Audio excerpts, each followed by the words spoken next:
bango va présenter premier ministre qui sera béni par le roi parce que tout le bateau a 3 dimensions. Le Congo sera puissant, le roi du Congo sera puissant à 3 dimensions, politique, scientifique et spirituelle. Donc le premier ministre aura besoin de la bénédiction du roi.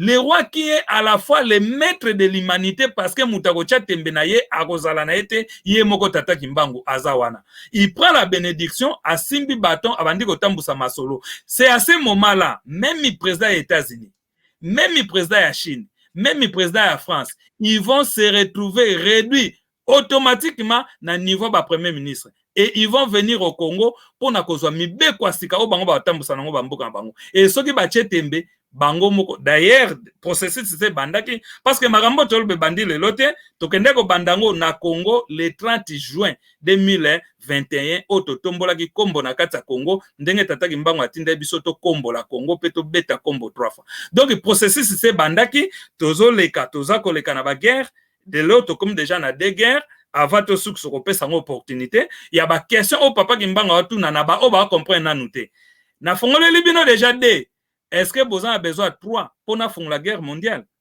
Est-ce que ba politicien Bozan a besoin na lal sabino pongi bola mukasusu te pour peuple soit se retrouver sans mutu a kotambusa pour boye bakenga kimbangu na za mokonzi?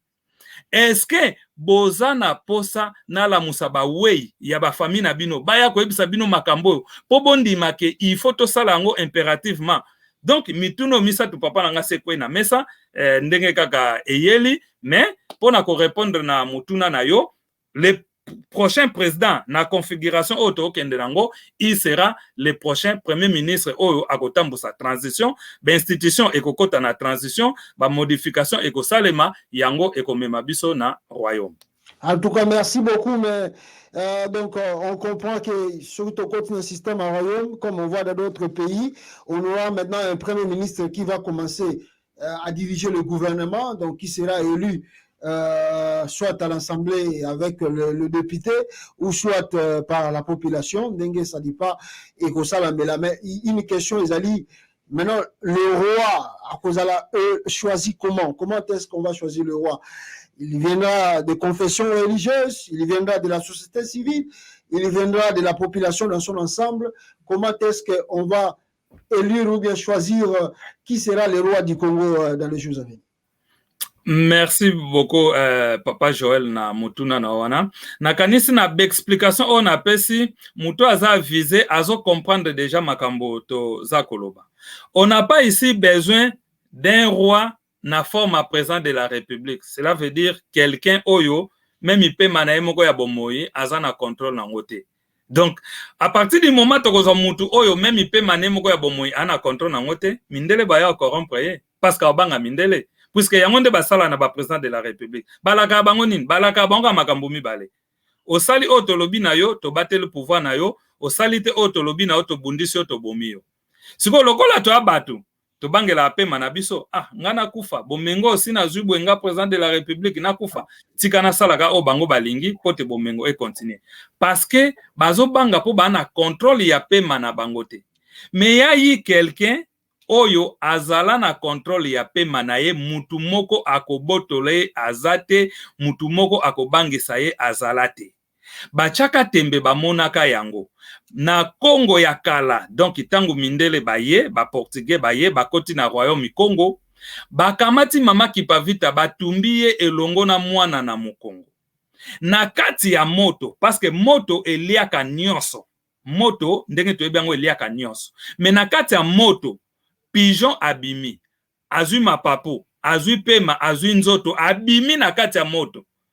Donc, akei. Pe mama kipavita na se ya moto agangi mwana oyo kimbangu oyo botumbi oyo bino bosali trahison awa donc na mbanza Congo na Congo royaume Congo akala bokolanda ye na nord ya Angola donc na RDC kimbangu wana oyo mama kipavita lakaki ayeko ya na RDC abotami abandi musala na ye bo mwana lokola mwana nyonso tango akoli abandi musala na ye yende mutasali ete Congo oto anango lelo tozala nango parce que na mbanza Congo batumbaka ye tango wana tozaka na esclavagisme na royaume Congo ya sika donc na RDC aye kobotama na tango tokomi déjà na colonisation mais abundisi colonisation lokola aza na contrôle ya pema na ye mutu akobotole yango azate babomi ye bakangi ye batie na tono acide batumbi ye babwaki ye na moto babwaki ye na mai abimi lisusu.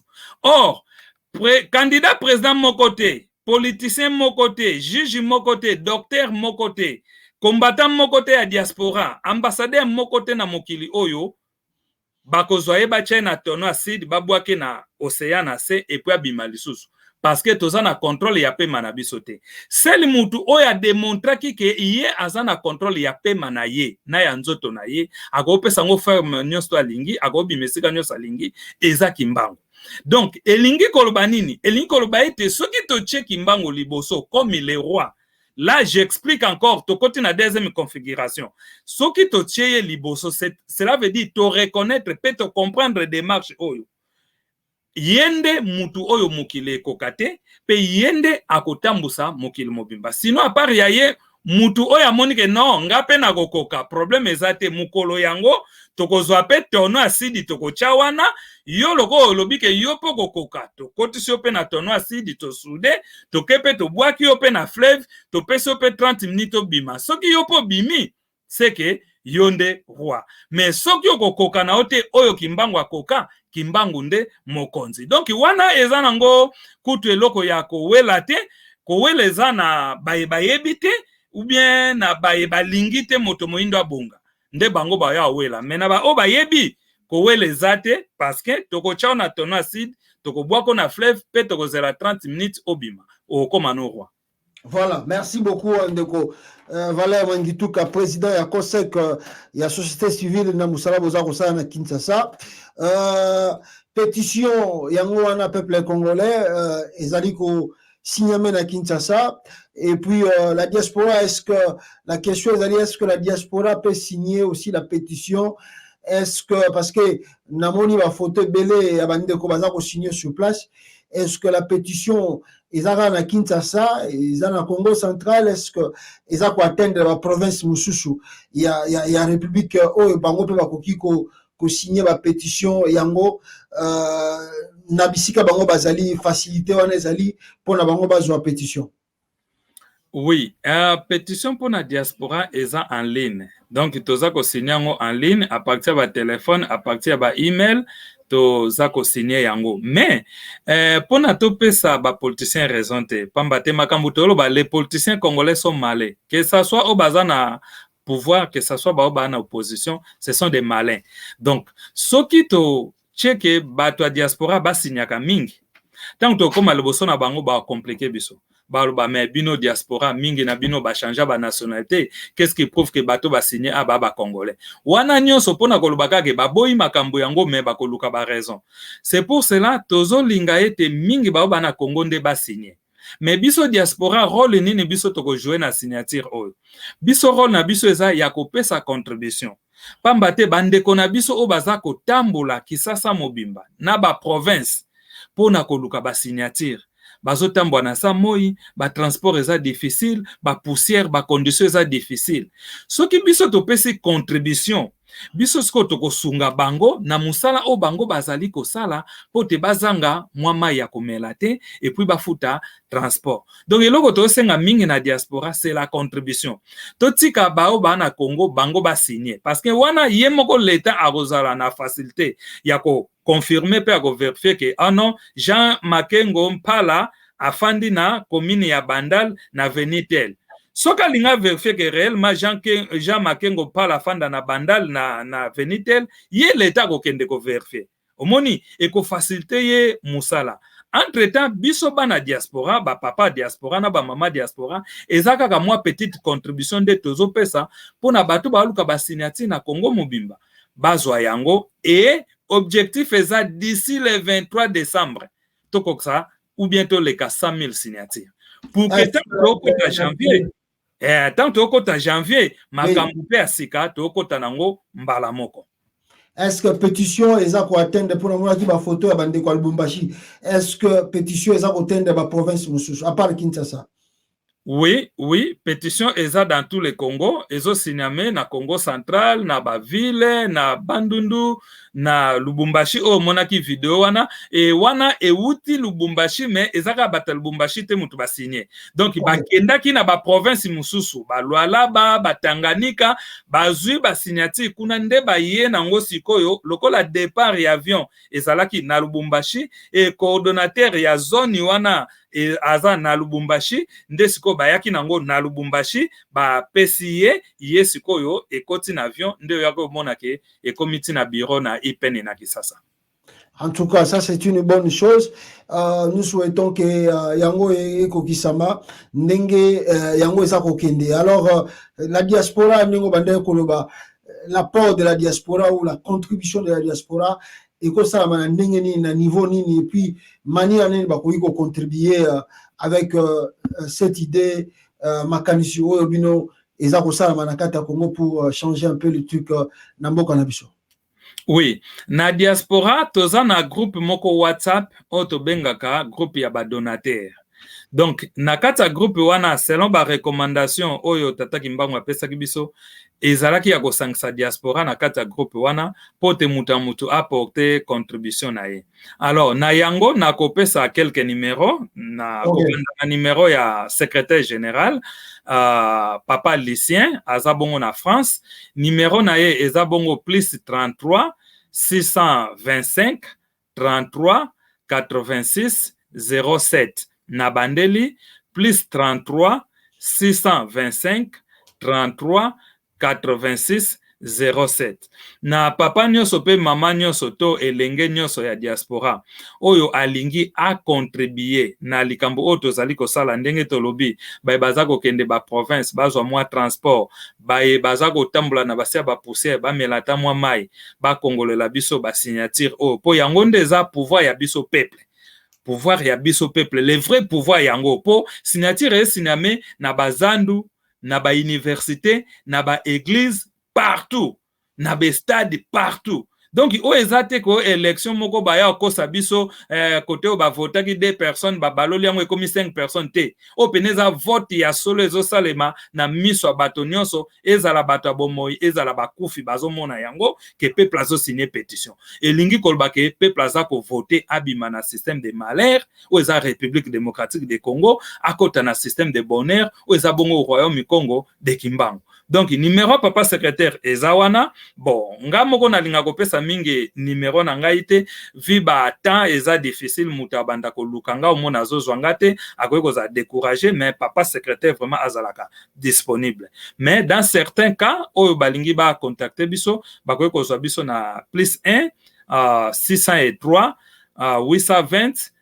91 donc 91 71 donc 71 ba numéro wana bato bakoki ko benga biso pe toko guider bango toko baksa bango na groupe ya ba donateur pe toko guider bango esika bakotinda quelque chose contribution na bango po biso te mutu toko zwa yango biso tozana kaka pona ko organiser société civile pe ko mema ba contribution ndenge tata Kimbangu aza ko guider biso bana nae.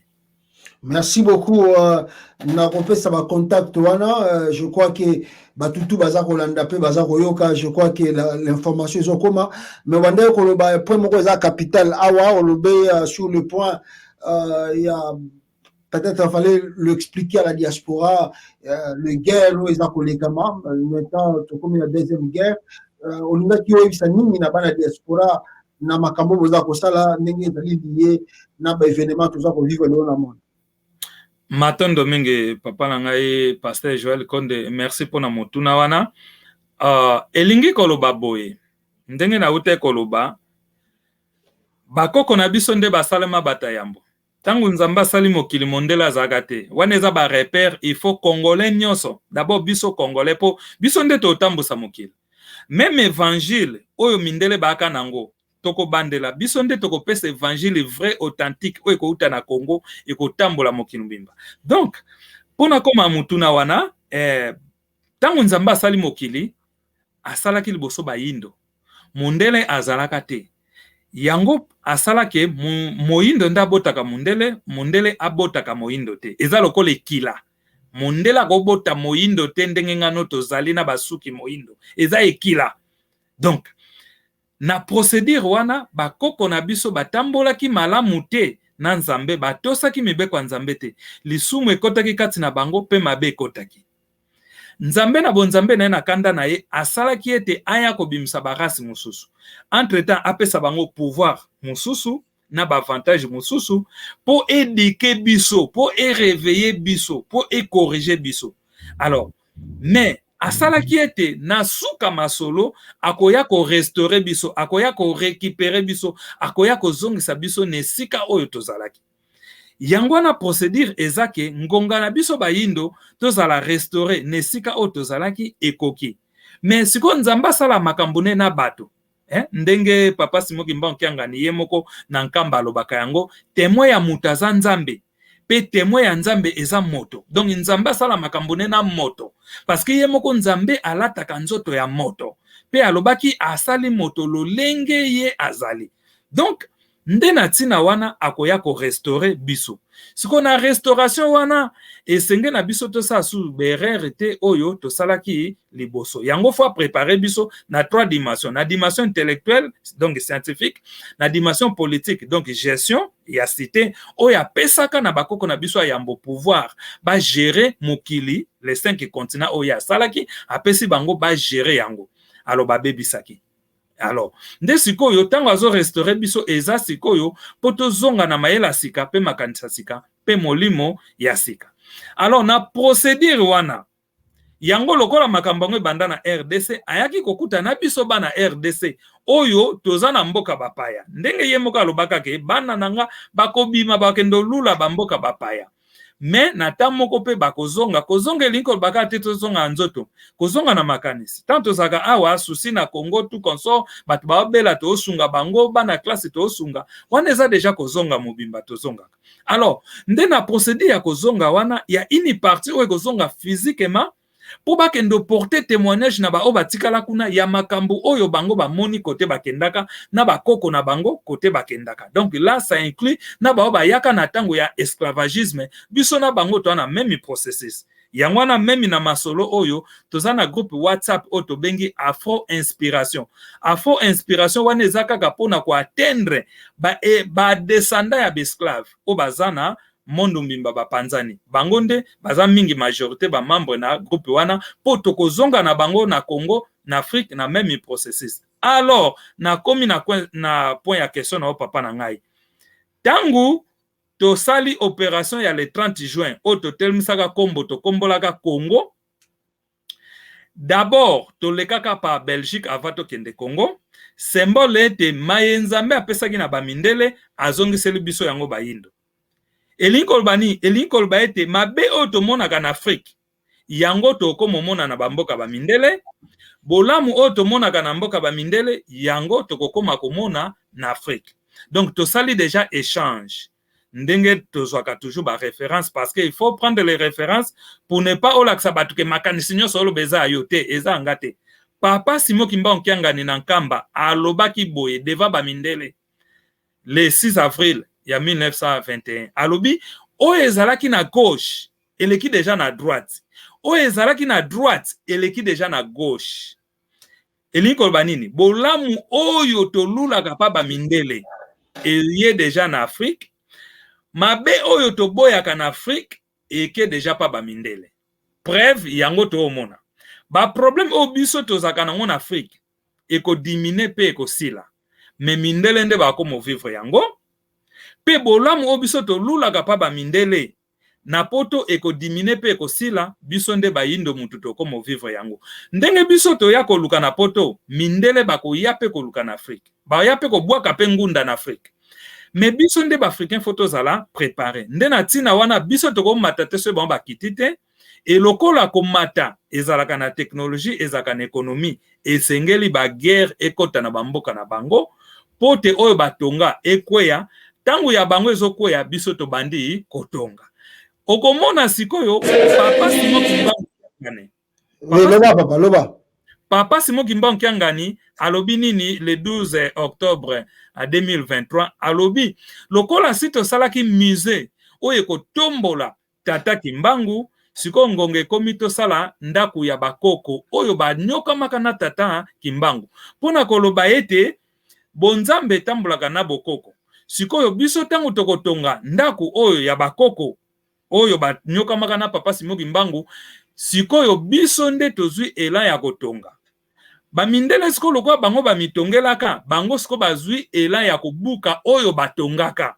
Ekobukana na banzele bele, ekobukana na baguerre, ekobukana na batemblement de terre, ekobukana na bamoto kozikisa, ekobukana na bamai kotelema, pe kobuka ba ville na bango.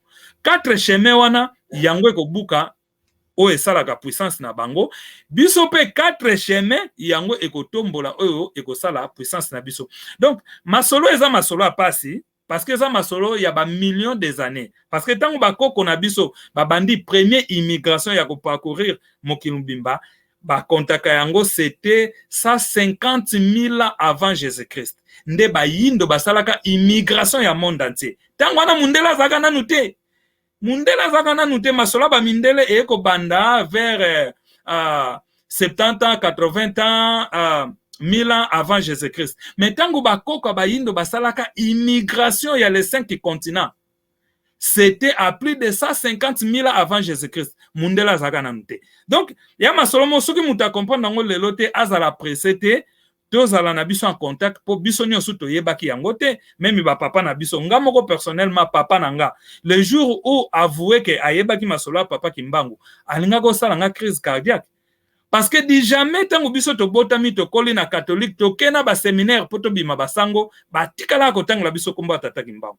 Alors que na ba famille na biso ba koko na biso bakangama na likamba papa Simoki Mbangu misusu bakufa, surtout ba bakendaka na likolo bangala kuna na bakisangani, mais ba bakendaka na bapopoka baka na bandundu bangonde bazongaka.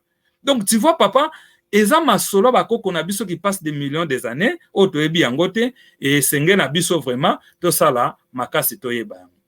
En tout cas, merci beaucoup, Président Valère, Président COSEC, pour le travail et puis la mobilisation pour la cause du Congo. Ezonga nenge sengeli yango, ezonga nakati système otozalaki oyo, bafumuki mbangu batika. Alors, Président Valère, je pense que tu as communiqué déjà presque na souka. Na évité sur la dernière mot, oyo sengeli ko encourager et les gens qui sont sur place, sur le terrain, bazali ko travailler. Et la diaspora et les gens qui veulent rejoindre en tout cas le mouvement, la société civile oyo pour la komisa cause o esika esengeli yango koma. Merci mingi ndeko nanga Pasteur Joël Konde. Oui, pona ba ndeko o bana kati ya Congo o baza kozwa ba pétition partout, baza kozwa ba signature partout, toza ko encourager bango toyebi passe ya Congo, toyebi moyi ya Congo. Ngamoko tana saki 3 jours libanda wana na ba condition à Congo et les poussières vraiment na zonga ki awa ba kosu makasi. Toyebi passe na bango, mais soki mutale ki pe na passe te, tango azwa bomengo azwa mayele te. Et puis akolinga pe baninga te parce que yebi passe te. Amona kage batu nyonso bazwa ndeti bango alors que bamsu bazwa te. Donc bon continuer à souffrir, bon continuer à ba signature à pétition. Objectif est ça d'ici le 23 décembre, toko que ça 100 000 ou sinon to les cas 100 000 signatures. Ndeti na wana toko bele la ba papa na ba mama ya diaspora pote ba joindre biso na likambo oyo. Oyo nyonso okomema lokola contribution. O mema $10, o mema 20 €.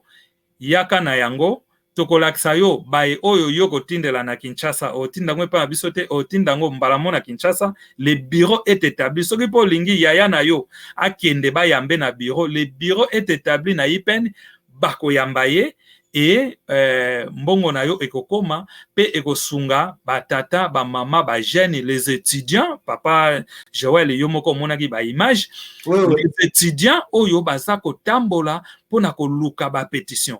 Donc ekosunga bango ba mela mwa mai. Mais makambo ezebele parce que ndenge tolobi ya mundele ko bukama ya biso ekotelema elingo bato kotonga. Ndenge tolobi royaume Congo efandi na kati ya carte ya Afrique. Yango to bengango parlement général elingo ba ete ba konzinyoso ya mokili bakoya na Congo kozwa mibe kwa sika. Donc ba immeuble auto mona na New York awa auto benga immeuble Nations Unies. Ekoza sute ba vrai ba immeuble à Nations Unies o ekotambusa mokili yango ekotongama na Congo na kata royaume Congo. Donc makambo ezebele contribution na yo un jour ozanango fier même na mokili oyo tozali même na mokili eko ya sima après baliwa na biso okozala nango fier que non mokili asika na contribuaka pona ba konzi na biso donc les politiciens de tous bords déjà tosengaki bango ya 6 mois passés ba encourager ba militants politiques ba signer pétition société civile pambate eza pona bolamu biso nyonso toza continuer ko motiver bango même na ba groupement na bino politique obo sala ba campagne soki bo contacter biso poto tinda ba élément na biso ba ya na ba campagne na bino po bazwa ba pétition ya signature à pétition toko sepela mingi pambate liboso to okende système politique oto anango ekufa wana il faut boyeba yango déjà il faut boyeba yango système politique oto otambwa nango lelo oto za ko bomela nzoto ekokufa système politique ya sika ekoya oyo ekotambusa mokili o mundele akoko contourner te mais biso nde toko contrôler yango pe to contrôler mokili alors bino bokoza toujours ba bénéficiaire na yango et poni politicien te rien à voir na ba parti politique na bino ndenge si tolobi yango na émission na royaume ba parti politique eza sous plus de 1000 te au minimum ezaka ka misato parce que yo moko moto yo moko politicien ndengo za bongo pose à la politicien c'est par rapport à ton corps physique ton intelligence et l'âme que Dieu a mis à toi donc les trois signes wana ekoki déjà on n'a pas besoin de plus de 1000 partis politiques alors na bandeko nyonso to sangana liboke bolingo mibeko misala nzoto mayele molimo politique scientifique molimo donc nyonso wana epesameli biso pote tozala o esenge tozala ata biso tokoko sisa ngote mais idéologie o toko tikela bana na bakoko bayasima bango ba continuer na yango peuple moi koza forte sans idéologie oyo tobotama nango ko banda ba papa na biso ti biso eza ba idéologie ya mindele nous raisonnons na terme ba mindele tolotaka bandoto na terme ba mindele nous agissons na terme ba mindele. Notre propre idéologie ezakoya c'est l'idéologie kimbangu et idéologie wanande ekopesa biso makasi oyo toko contrôler mundele pe toko tambusa mokili ndenge elakama na apesi merci na ndeko pasteur Joël Konde na occasion oyo apesi biso lelo et bandeko pe mususu ya media o pe balingi kopesa biso occasion wana ba numéro téléphone ya wana topesi toza ko encourager bino eza bitumba ya mboka muto akofuta muninga azate biso nyonso tocha ba contribution na biso pote un jour bakoko na bana obaya sima basepena ingeta merci beaucoup mon frère Joël Valère Mangituka président de COSEC plein de courage et je crois que Nzamba Rosala pour que la pétition ait avancé à tout moment le temps disponible au Salingasine on passera pour faire l'émission encourager Ndenge Makamboza pour avancer. Merci beaucoup papa, c'est moi qui te remercie vraiment. Vraiment, merci beaucoup. À très bientôt peuple congolais, ciao. Ciao. Luvingila kwa kundolele lusonga kumbu ya Kongo ni kumbu ya nani ilibazaya ebaka maonga nakitisaga kumbu ya Kongo wabu wenda uzizila Kongo ila tubana nekongo kalunga koso kanda yazinga mutani koso kwena nusolo la tata wabu wenda uzizila Kongo ila tubana kumumana Kongo kama lembo imeni manisa wabutangu ya pita mutita wabu ndiona ya sweka ya baidisi Nunganga lendo ya meni kumpita Lendo kia totono ya meni kumbana Mufutura Kongo katanu kandidosu Tunga etula munga ya mbimba Efrisanto ne patatu ya Kongo wabu ndiona ya sweka ya baidisi Nunganga lendo ya meni kumpita Lendo ya totono ya meni kumbana Mufutura Kongo katanu kandidosu Tunga etula munga ya mbimba Efrisanto ne patatu ya Kongo